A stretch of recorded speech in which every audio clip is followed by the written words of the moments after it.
ವಾ, ಎಲ್ಲ ಕೇಳಿಸ್ಕೊಂಬಿಟ್ಟೆ ಏನು? ಕೊನೆಗೂ ನೀನು ಓದಿರೋ ಬುದ್ಧಿನ ತೋರಿಸೇ ಬಿಟ್ಟೆ ಅಲ್ಲ. ಮರೆನಾಗಿ ನಿಂತು ಎಲ್ಲ ಆಟನೂ ನೋಡ್ತಿದ್ದೆ ಏನು? ಅಂದರೆ ಈ ದೆವ್ವದ ಕಾಟ ಅನ್ನೋ ಆಟ ಆಡಿಸಿದ್ದು ನೀನೇಯ? ಯಾಕತ್ತೆ? ಯಾಕೆ ಹೀಗೆ ಮಾಡಿದ್ರಿ?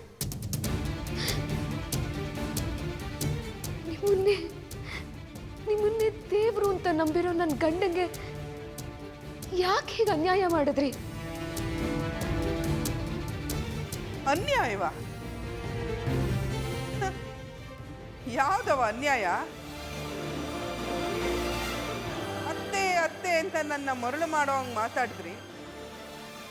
ನಾನು ನಿಮ್ಮನ್ನ ನೆಂಬಿದ್ದೀನಿ ಅನ್ನೋ ಥರ ನೆಮ್ಸಿ ನೀವು ಹೆಂಗೆ ನಂಗೆ ಮೋಸ ಮಾಡಿದ್ರೋ ಹಂಗೆ ನಾನೂ ನಿಮಗೆ ಮೋಸ ಮಾಡಿದ್ದೀನಿ. ಐಶ್ವರ್ಯ ಯಾವ ಮೋಸನೂ ಮಾಡಿಲ್ಲ.